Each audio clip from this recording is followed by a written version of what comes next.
Good morning. Thrilled to be with you. Yeah. My name's Tom. Good to see you. Yes, got a packed house.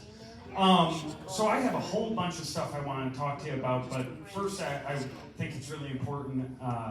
First, I want to introduce you all formally. I know many of you know, but Dawn Granite, the newly elected alderwoman of the 9th Ward, and I want to make sure that you see her, meet her, and that she can say a couple of words and introduce herself to you. Good morning. So I have been living in Rockford for approximately 25 years. My children graduated from Auburn, and they have gone off to college, and I have one that's a civil engineer. Tom, this is new news for you. He has decided to take a job with the CTA because he, for some reason, loves to design trains. So hopefully I can get him to design the Rockford train.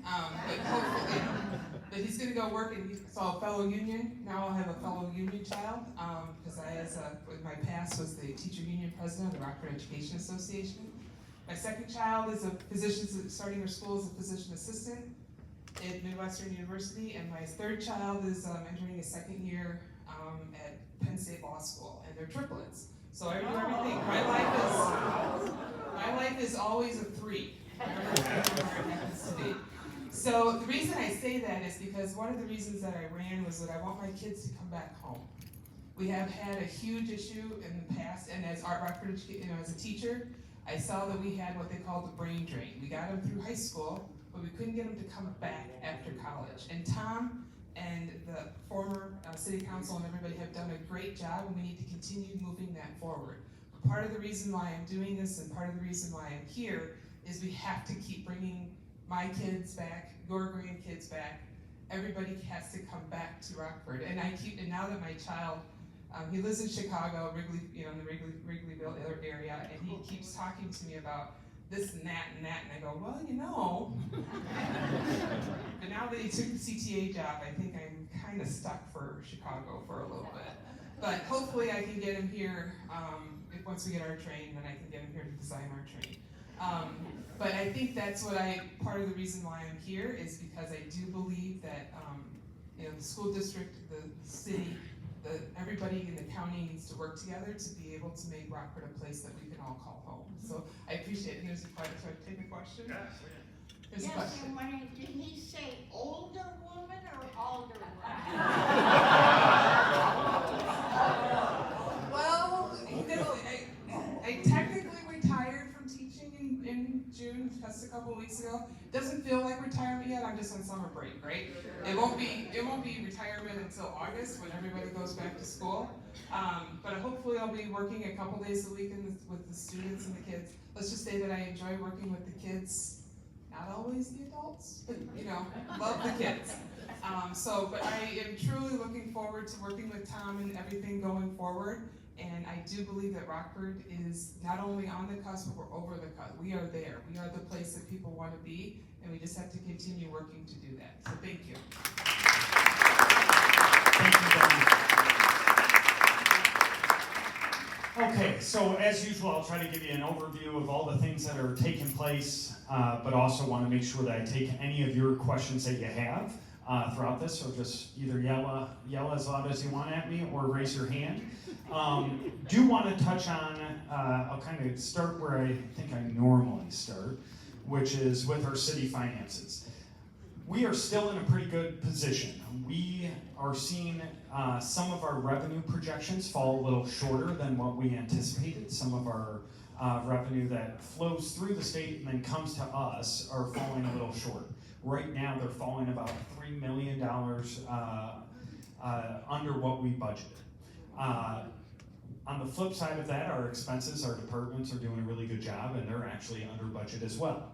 But it's not to the point that I would say I'm overly concerned, but it's something that has absolutely now caught my attention. We're, at that midway point through the year, want to make sure that we're monitoring it and making sure that we are actually just now starting our budget process for 2026. So just to give you a quick update on that, all of our department heads were provided all the information that they need to begin submitting their budgets. They're going to provide us their very initial budgets by July 20th to myself, the finance director, and the city administrator. Once we get that information, and we have an opportunity to review that July 20th will now be into August, and we'll have a little bit more fuller picture of where those revenue projections are coming. I do want to touch on something that has not really been in the news all that much here, but will be. And it'll be probably somewhat controversial, so I want to make sure that I address it. Are all of you aware of the grocery tax? Yeah. Okay.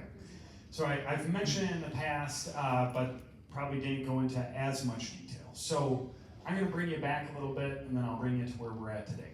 So during COVID, Governor Pritzker did away with the grocery tax.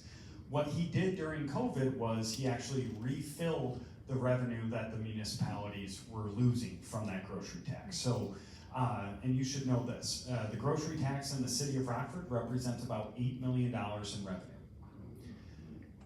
So when the governor did away with it during COVID, he would then give us $8 million, so we were even. All of the money that's collected through the grocery tax only goes to municipalities, none of it goes to the state.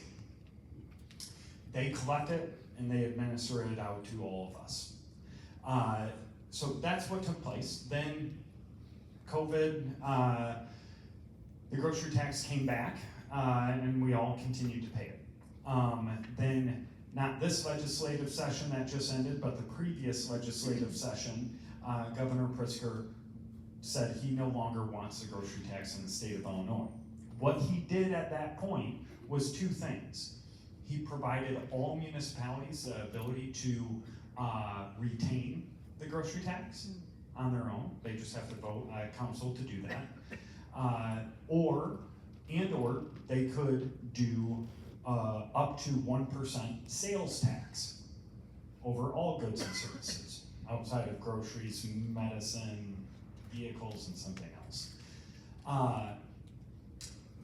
We, as a community in all municipalities, need to determine what we want to do or need to do, and we need to file whatever we are going to do with the state of Illinois and have all of our paperwork in by October 1st.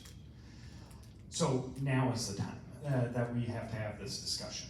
And so we get about $8 million from the grocery tax. What you should also know is the St. Louis Federal Reserve Bank did a study, and they stated that 25% of Winnebago County residents are SNAP benefit recipients. So that SNAP benefit recipients do not pay the grocery tax. So the lowest income individuals who are needing that assistance for groceries are not paying that tax. We also determined through our own internal analysis with our finance director, Carrie Haggerty, that 18% of the grocery tax is actually paid for by people who do not live in Rockford. But, it could be, I'll make it up, Laura, who lives in Winnebago, but works in Rockford, and on her way home, she's picking up groceries. It could be a family who lives in Boone County or Belvedere, but stopping in at the Woodmans and picking up groceries. So 18% are paid for by people who do not live here. We, last week, read in an item to retain that 1% grocery tax. This week, it will go to committee, to our Finance and Personnel Committee, to retain that 1% grocery tax. That then, if approved, will go to the full city council. The full city council will then review it if everything moves as planned on July 7th, I believe, because June 30th we do not have a city council meeting. So I wanted to make you aware of that. I want also you to understand, what does $8 million really mean to the city of Rockford? That's probably an important thing I should mention to you. So if you looked at the entire mayor's office, the entire city council budget, the entire finance department, the entire IT department, and the entire HR department at the city of Rockford, that would total almost $8 million. So that $8 million is significant to us. Probably not the most popular thing that I am supporting, but I think when you look at our fiscal health, there's very few choices we have. As a non-home rule community, the two revenue sources that we could get is retain that grocery tax or increase property taxes. And my thought on the property taxes and the grocery tax in part is really two things. One, if I took as much money as I could from property taxes, I still couldn't increase it by $8 million. Two, if we do it on property taxes, only Rockfordians will pay. And someone will say, well, you know, a landlord who lives in California would pay it too. They would, and then they would just charge the Rockford resident who's renting from them more money. So my thought process is to keep our fiscal health and not have as much of it hit Rockfordians, specifically low-income Rockfordians, and get some assistance to pay that revenue. The grocery tax makes the most sense from a fiscal standpoint, and I think from the health of our resident fiscal standpoint. So I want to make sure that you're aware of that, so you're not just reading it and saying, well, the mayor didn't touch on that when he was here. Now I have. Any questions on that? What is the tax? It's ours is 1%.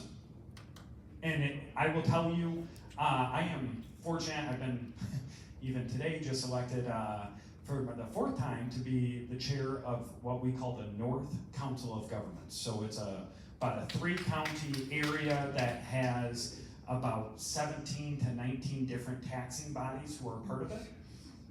I'm gonna do this by memory. I know Cherry Valley is moving forward with a 1%. South Beloit is moving forward with a 1%. Loves Park, McChesney Park is moving forward with 1%. Winnebago is moving forward with a 1%. Rochelle is not doing a 1%, they're doing a 1/4 cent sales tax, which truthfully they're gonna get more money from that 1/4 cent sales tax than they would the grocery tax. All of them are also moving it forward right now. I'm also on the executive board of the Illinois Municipal League, and we know that more than 200 cities have already filed saying that, and they voted on it and submitted their paperwork already to the state saying that they're doing it. You probably know this, so I'll just say it. I do strongly support many things that the governor does. I would say this one was really pretty frustrating for me. To me, it doesn't take a whole lot of courage to cut a tax that you get no money from. And so it was frustrating to me that there wasn't more discussion with the people who actually have to cover those expenses. And so when I look at what is taking place, I mean, and I shouldn't just say governor, it's a general assembly. They cut the grocery tax saying, you know, cities, you gotta figure this out. And then to balance their budget this year, they added $1 billion of new taxes. I'm like, it doesn't seem to work out the same way, I guess, for city and state. But any other questions or concerns that you may have? Yeah. Will there be a cost in, now that the city has to process that tax rather than the state just sending a check? Great question. So will there be a cost in the processing? So, and I'm gonna take one step back and I'll answer that directly. Right now, if we all vote yes to retain it, nothing changes for you on what your groceries. I just want to make that clear. Two wonderful question about processing. When they first said, hey, locals can do this, the state was actually going to charge us an administrative fee to do it. We've successfully fought back on that, so the state actually will continue to process it and administer it, but they get no fee as they haven't gotten a fee. So that'll be good. I had a different question besides the taxes. Wait, I can wait for that. You're good. Okay. Rockland Road is part Rockford, right? Yep. And Highway 2 and Elwood is the state, right? Yes. No, because the intersection there, Elwood and 2 Yep. is ridiculous. And is this about the turn lane? Same lanes. Yep. I mean, it's ridiculous, you gotta wait so long, and the other people coming back from Harlem, all of a sudden you're trying to cut somebody off, going to Elwood. So actually, you have nothing to do with that, right? No, we do and we don't. Now it's all Dawn's fault. No, I'm joking. So this is important though for Dawn to know. This is a question that I've gotten for probably last 16, 18 months coming here. Turning in that intersection is really difficult. It's not timed appropriately for the traffic that's going there. We are looking at it. Tim Hankins, I'm saying some of this for you So and you're some for working on Dawn. it. It's good. We are working on it. Good. But we need multiple parties to agree on it, and so Tim Hankins, who was our interim Public Works Director, is working on it. I actually knew that question was coming up. I texted him today, and he told me he does not have the full approval to make any changes yet. But he said that absolutely they're working with District 2 of IDOT to see if they will agree with it. Thank you. Tim Hankins? Yeah, you were thinking Hanson. Yeah. Yes. I have an Elmwood question. Yeah. For Okay. the research Mhm. stops at a certain rate. Elmwood resurfacing stop short of Meridian. Yeah, like I'm 100 feet. I will find out. I don't think that was us who did that resurfacing. Can you repeat questions, please? Oh, yes, sorry, I'm so sorry. The question was, the resurfacing at Elmwood in Meridian falls short of about 100 feet, it sounds like, maybe, we'll say, I about, bet this is, we'll say 100, 150. yeah, 100, 150 feet, why is that? I will find out.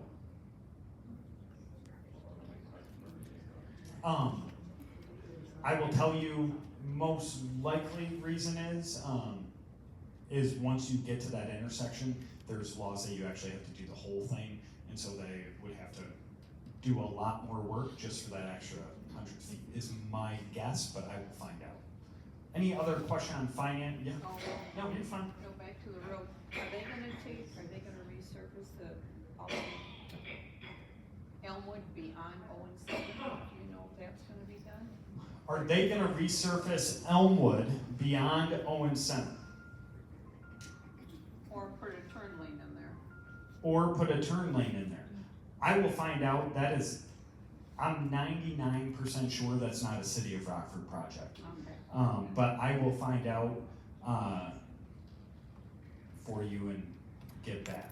And that brings, let's talk a little about infrastructure. If you've driven around, you found it. So good news, in Rockford, we do like to complain about our roads, for good reason. We also like to complain about the construction of redoing those roads, for good reason. I will admit to you right now, I was driving here, and I was hands-free, but on the phone.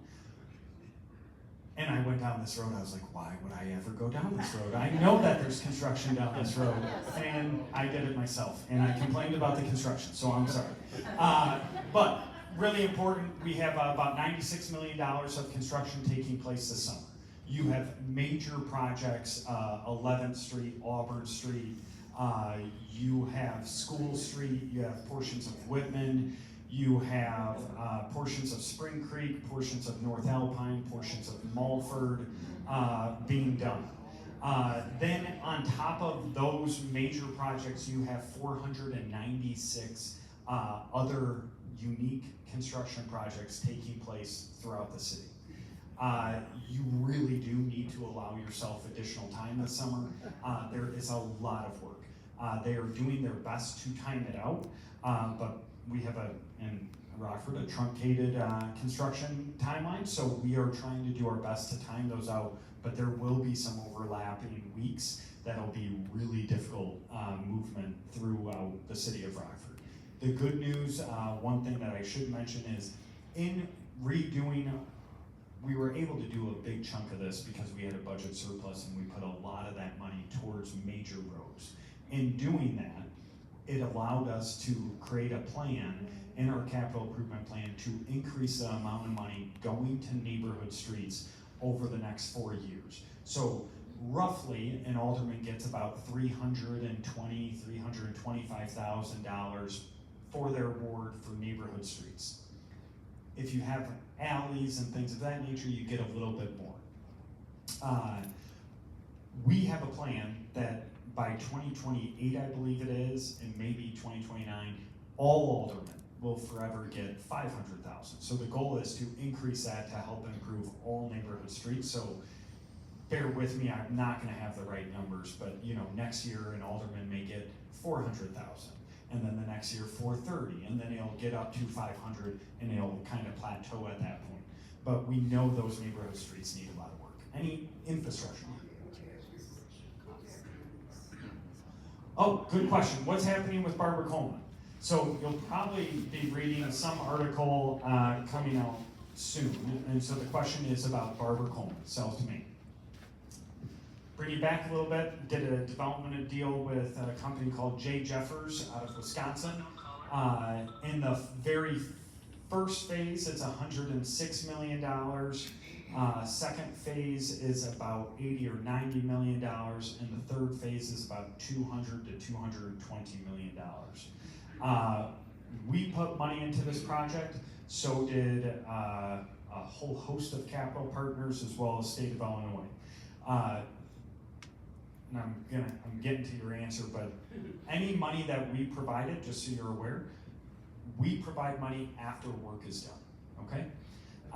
So what has transpired right now is phase one, the $106 million phase is for 4 historic buildings to be rehabbed, plus 1 new parking deck. So they have cleaned out all of the historic buildings. They have done the lead abatement and the asbestos abatement of those 4 historic buildings.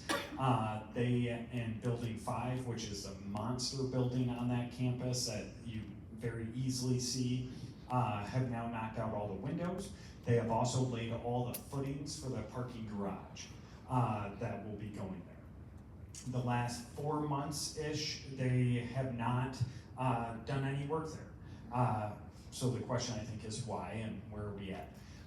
They had a contractor called ENC that they did not believe was meeting their timeframes and meeting their objectives. So they let go of ENC. Well, when you do that in such a monster project, they have this huge capital stack and they have surety bonds that they have to get to perform this work. So now you have J. Jeffers working with the surety company to make sure that they select a new general contractor. I legally can't tell you who that may be right now, but I will tell you, I was just FOIA'd for this information, so I know it's coming out very soon. I would say in the next 4 to 7 days, you'll be reading something by reporter Jeff Kolke in the Register Star, highlighting that they've chosen, that they're moving in the direction of hiring a new general contractor. And that general contractor, what I will say, is a local union general contractor. Even if they could come out and say, we hired Tom Maxmer and Associates to do it, they still have to wait a little bit for the surety company to say, yes, we've gotten they have to get all the bids, they have to do a tremendous amount of work, and then they have to release all those contracts. So I think you'll see this new information about a potential new general contractor, and that should be, like I said, in the next 4 to 7 days. Probably lucky for me, they'll do it on Sunday, their highest readership level, and I would say the next 30 to 60 days are very important for that project. My next question, what are they going to do about the bridge? That bridge is down. Oh yeah, thank you. So what are we going to do about the Winnebago County, the Winnebago Street Bridge? We just talked about this. It is in really rough shape. It is in our capital improvement plan. I know they're going out this week to patch up potholes out there on that bridge, but it is needing to be reconstructed. So it is in our capital improvement plan. So.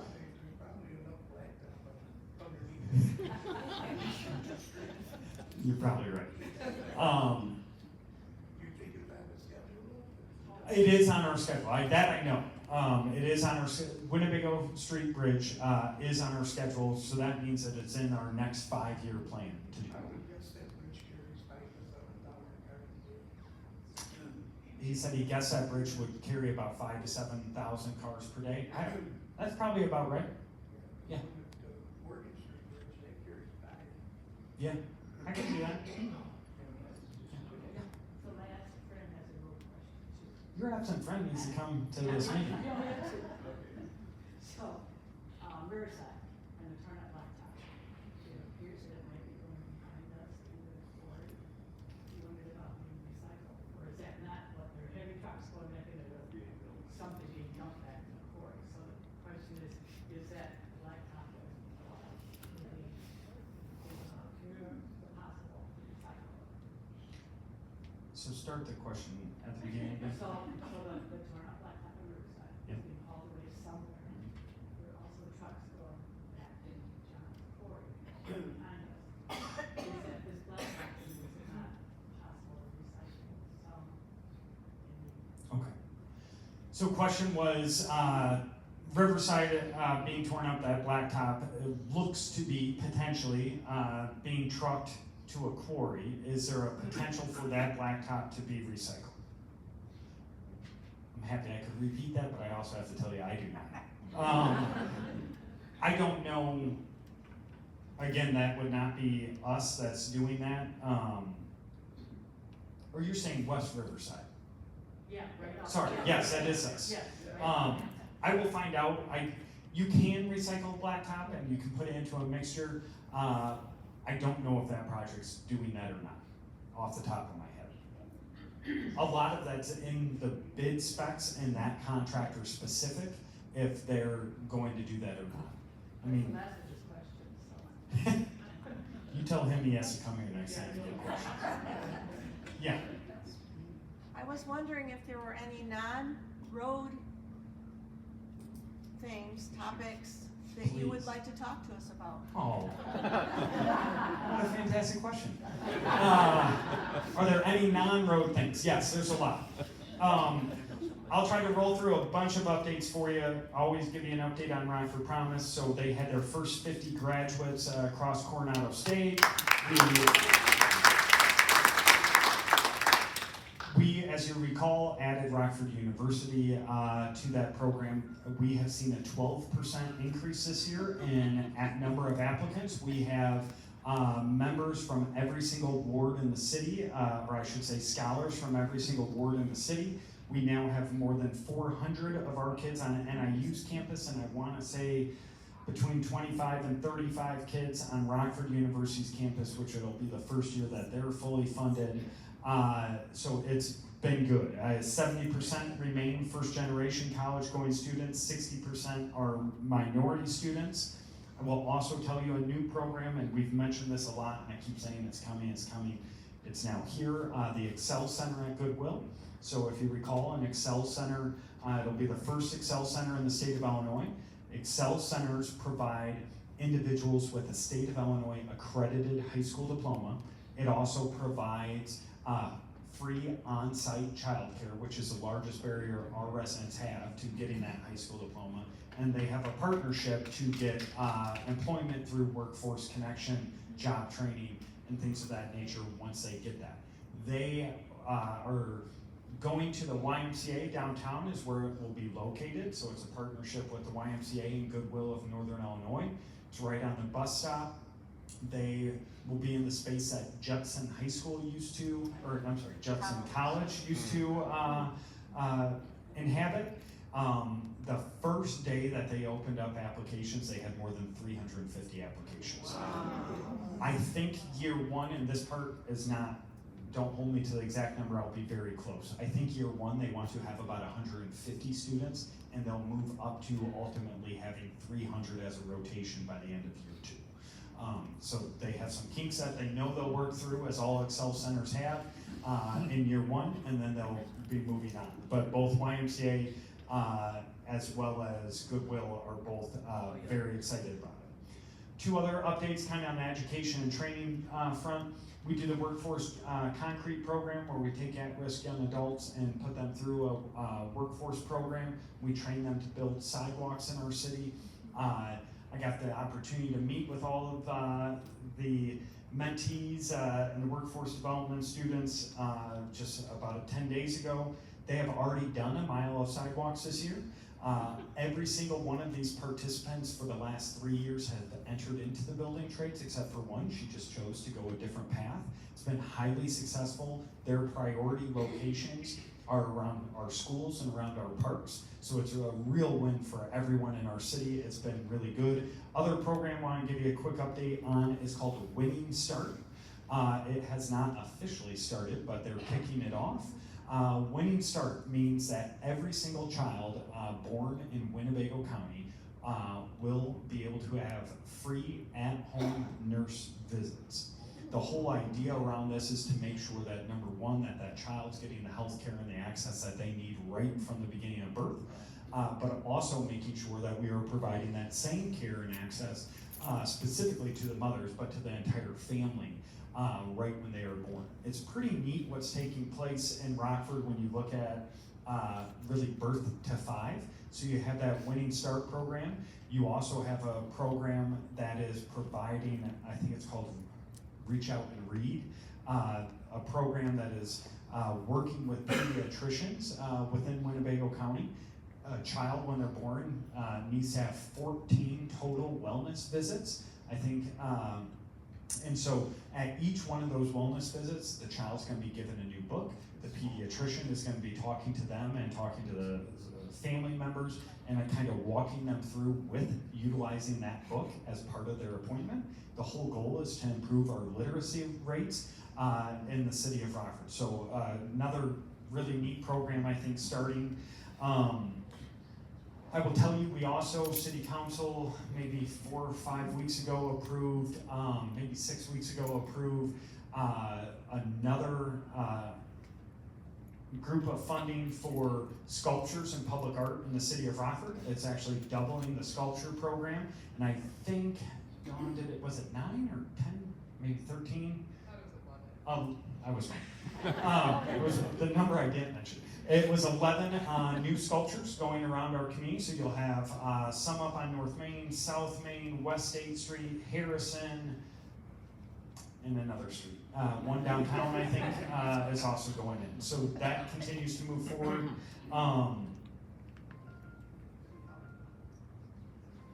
I did mention to you guys a while back about our property tax rebate program that says if you want to build a new residential unit in the city of Rockford, we'll rebate your taxes for 3 years, we'll waive your water permit, your water connection fees, waive your permit and planning review fees. It's really working. We just saw that actually Fred Van Vliet wants to take advantage of this program and he wants to build over 400 units in the city of Rockford.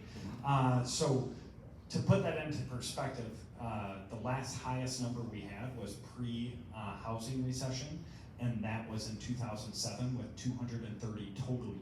So we are seeing a lot more activity when it comes to residential, which we desperately need because rent rates are high as well as sales prices are a bit astronomical. Last thing I will mention, take any questions, last 2 things I'll mention, take any questions. Maybe 3 things. Public safety, we're continuing to move on the right track. Anyone have any idea, besides Dawn, how many murders we've had this year? I can't answer that question. You guys have any idea? Throw some guesses. 11? No. Any guesses? What's the question? How many murders have we had this year? How many murders they had? Too many. 8. Too many. Well, one's too many. 30. I have a question then. It pertains to Rockford in general. We want to make Rockford as best as it can be. Well, I've only been in Rockford since we've lived here. Before Yep. that, I was in other places, and I find the water quality here is very poor. And if I don't know if anybody else is aware of that, or maybe if you have it all your lifetime, you can't tell the difference. Yep. but I wonder if that is at all in your realm. So, I'll come right back to the murders. Water quality. Question was she finds that water quality in Rockford is very poor. I will tell you it's the opposite. We run the largest groundwater utility in the state of Illinois. We have Jamie Rowe, who is our superintendent. She serves on statewide and national-wide boards. We are really one of the best waters that you can get in the nation. Our water is exceptional. It's tested, I want to say, 6 times per day. We actually have an alderman who thinks we should be bottling our water and selling it to people. Our water comes from the aquifer below us. And so we have a massive aquifer that has a tremendous amount of water in it that we will not run short anytime soon. Certainly not in my lifetime or my children's lifetime will we run it. Back to murders. So we've heard 8, we heard 11, we heard 30. We've had 4. So obviously 4 too many. I will put that into perspective. At this time, last year we had 9. At this time in 2020, we had 11. We're moving in the right direction. I'm knock on wood. But we have seen a 19% reduction. If you look, I don't have June stats, so if you look through May, we had a 19% reduction in violent crime compared to last year at this time. I think it was a 11 or a 13% reduction in property crime. We're moving in the right direction in all areas except we had a 17% increase in auto thefts. So you are seeing a lot more enforcement around that. A lot of that is Hyundais and Kias, but we're also seeing a lot of young people who are out there stealing cars. But public safety-wise, our council continues to support really that 2-pronged strategy of getting early intervention and prevention, as well as coupling it with enforcement and uses of technology with our police department. Second to last thing I'll mention is this weekend we're having an Ironman. That is on Sunday. I would really urge you, participate, go see it. It'll be really something pretty special to see. I think 2,700 athletes, 10,000 spectators coming into town. And one thing I had the opportunity yesterday morning to go to the Ironman team meeting, which is 60 Ironman employees who have this really amazing stand-up meeting each morning that they're in a city. And they average, for a city this is the first year that they've had the race, they average about 400 to 600 volunteers. In Rockford, we have 1,494 volunteers.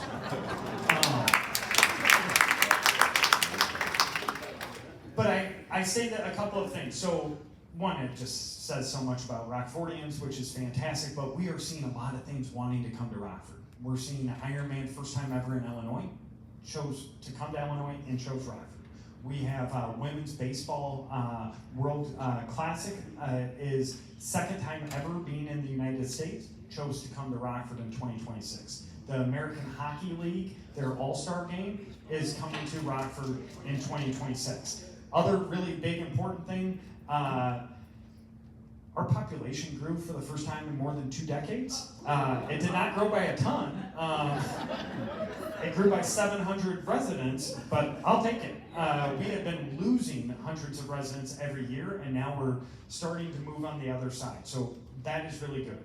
Last thing I will just really touch on is we do need to keep an eye on a couple of bills that are taking place at the state level. One that I'm monitoring is you have a whole host of folks who want to make sure that the Chicago Bears get a ton of money for their stadium. I will tell you, as they move through this process, I think we all need to say, what about us? And make sure that all of our entertainment facilities get funding as well. Because if they're going to give $1 billion or $2 billion to the Chicago Bears, I think they should give money to our park district so that they can, our sports court 2 is now 20 years old. Why should we have to pay for that if they're just going to give money for free to the Bears?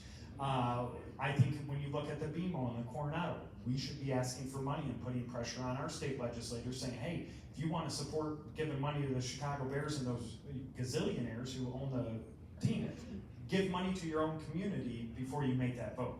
So that you're gonna see us kind of beat that drum over the next couple of months as that comes forward. What other questions do you guys have? Yeah. First, I want to shout out to the No Kings Parade. Yeah, that was great. Your sister did a fabulous job. And hinting on that, my question, well, my thanks to you for going on YouTube with all the questions about the presence of ICE. Yep. In Rockford. What do you know about that now? Thank you. And do you know if there is a rapid response group forming? Thank you. So, good question.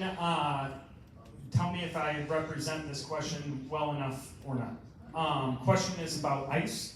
What do we know today that we may not have known the day I made a public announcement and statement about it?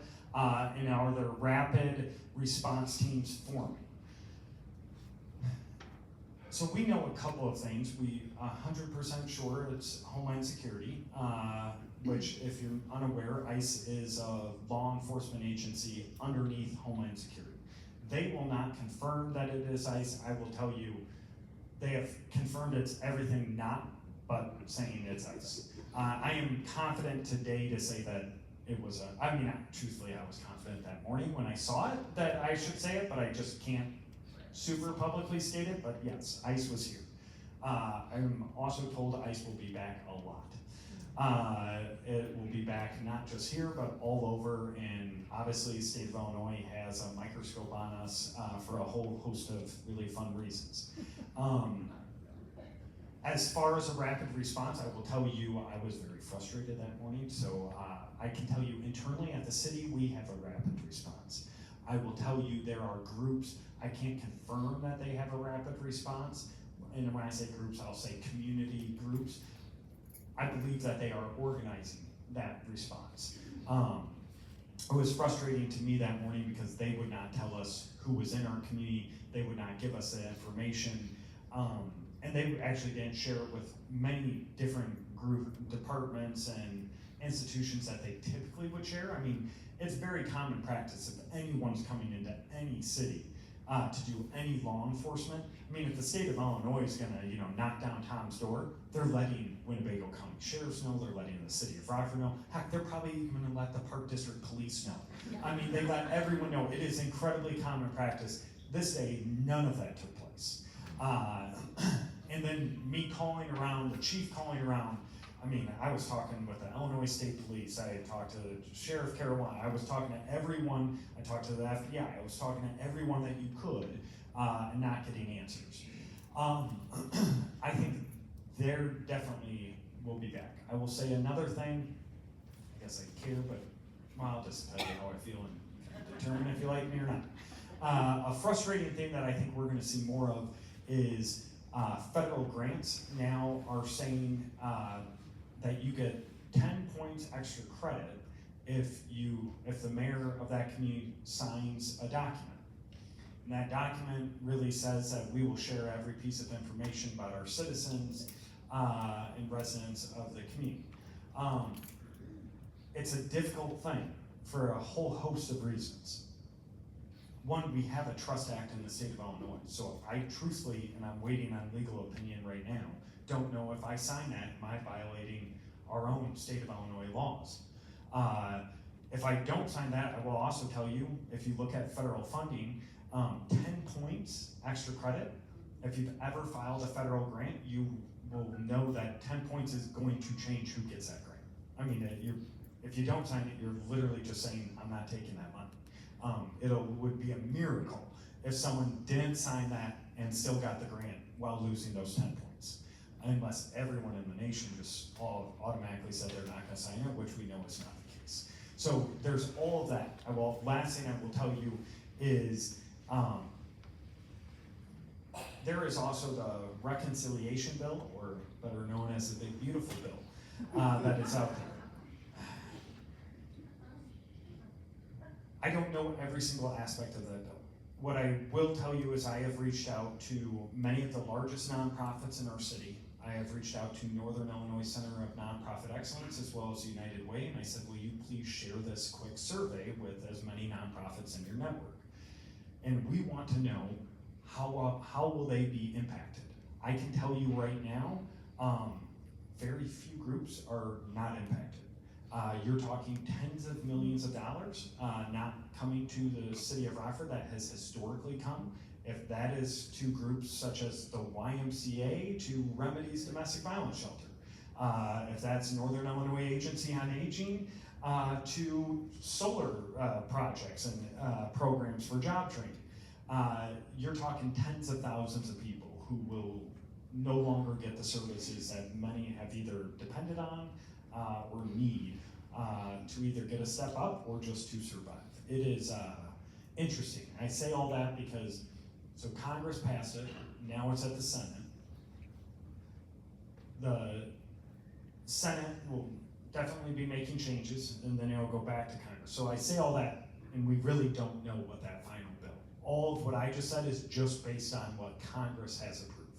I will say one thing I just learned here is the Senate is stripping out all of the residential solar tax credits. So just so you're aware of like, how does that impact us?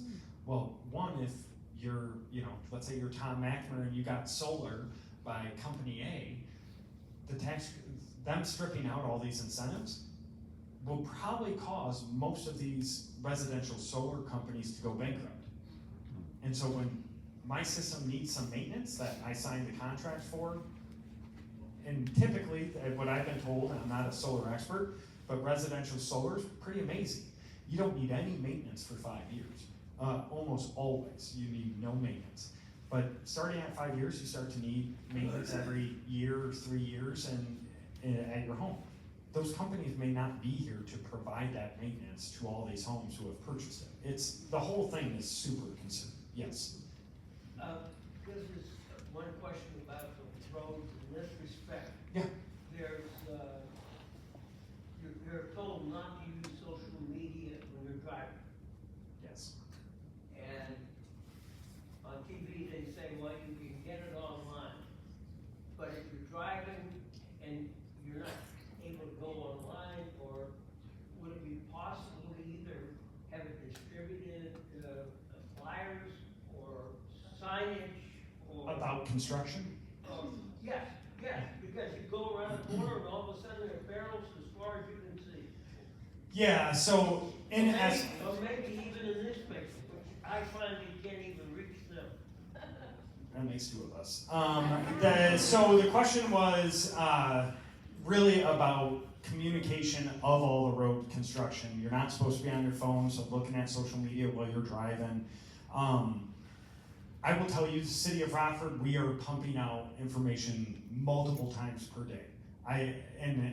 This is not going to answer your direct question because honestly, I don't know if there's an easy way to do this. One, I will say your maps do start to update saying that there is construction and it'll bring you in detours on your phone if you're using like your in-car GPS.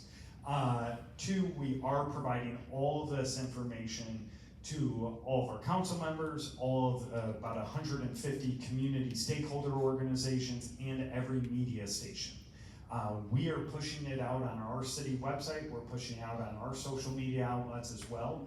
The only thing I could tell you is maybe if you're going to a place that you're not routinely going to like every day, so some new construction may pop up, take a look before you go what roads you're taking on. Yeah. I decided trying to drive around Rockford the other day that two things are needed, a sense of adventure and a sense of humor.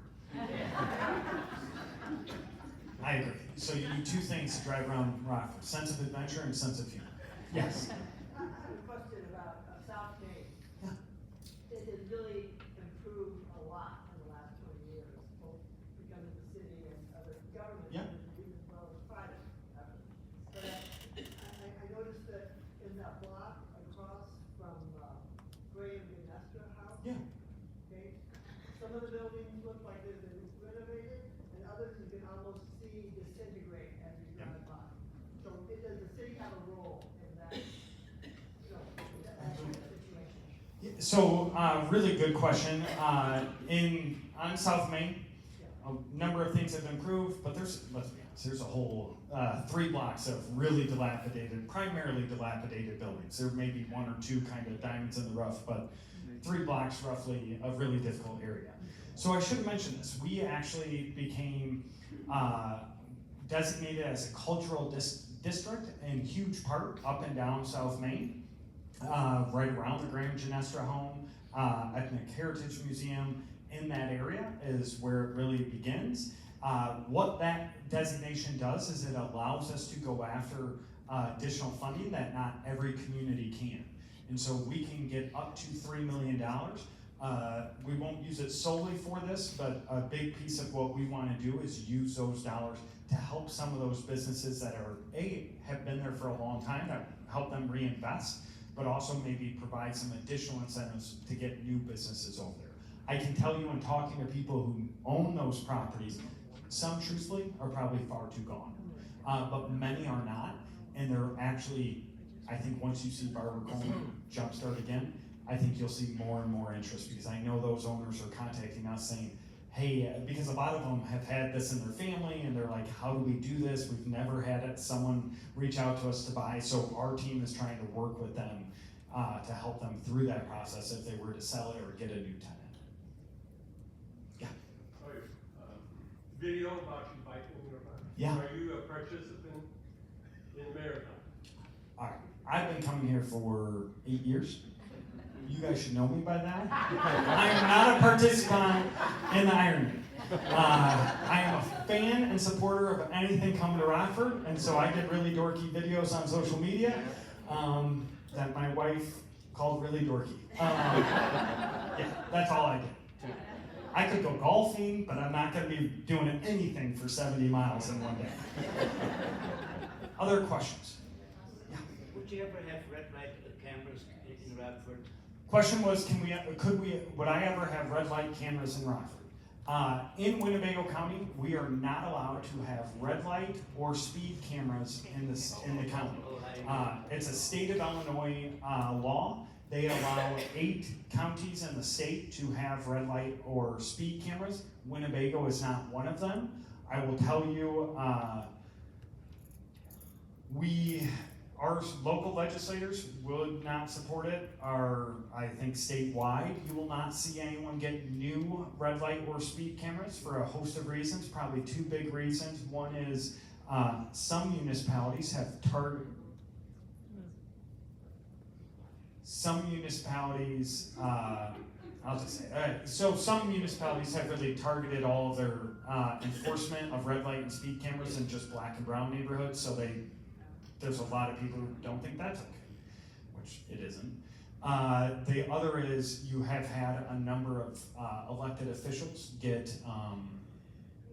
kickbacks for giving certain companies contracts, so now it has this really dark cloud over it. I will be honest, if it didn't have those dark clouds, and if you actually put them in all over, but in areas that have had like high pedestrian fatalities, things of that nature, I think it could be useful. I mean, if you think about this data, we have averaged 6 pedestrian fatalities from 2010 through 2024 every single year. 6 pedestrian fatalities.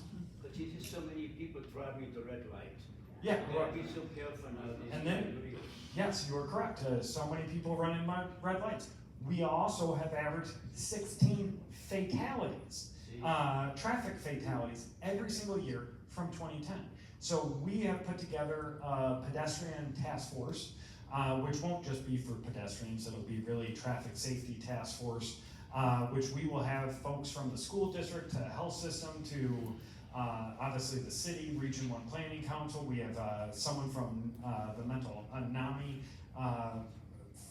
representing people with mental health concerns. We have someone from RAMP representing people with disabilities.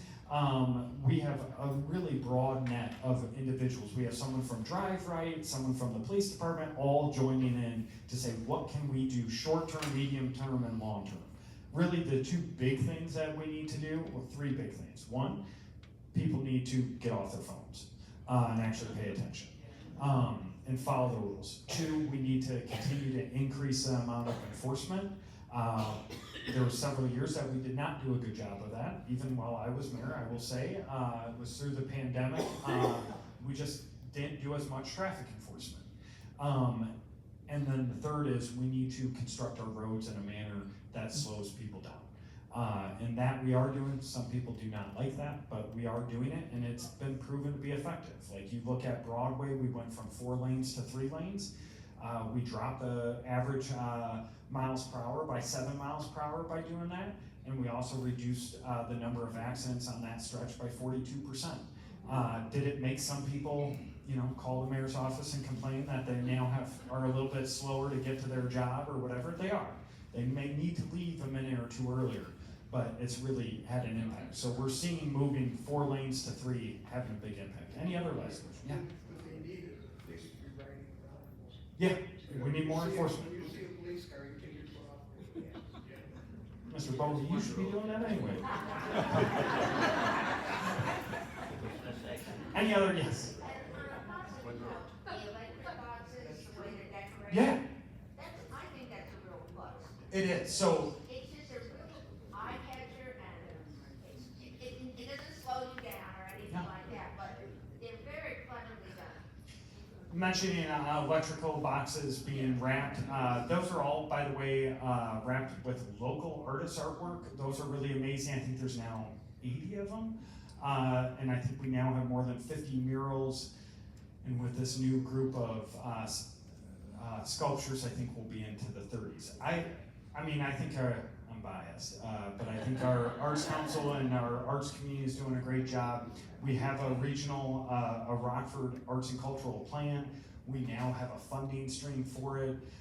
So you're starting to see more and more get done. Last thing I didn't mention, Davis Park. You really need to follow this. So Davis Park, it's out to bid now. Those bids are coming back. They'll be at City Council in a couple of weeks. To remind you, we are putting in a new stage that you'll be able to have a major concert with 3,000 lawn seats there, or you could have a smaller concert and actually have the concert on the stage for about 100 people. You could have a wedding on that stage. We already have docks that we've put in. You'll have public sculptures throughout it, a new pass system. You'll have a universally accessible playground that any individual with any various ability can utilize that playground. On the far south side, you'll have a skate park on the other side of the rail tracks. You'll have new restrooms. You'll have a place for food trucks to come in and utilize power. We really want that to be an activated space that everyone can use. So it should be great. Any last question? All right. Thank you, guys.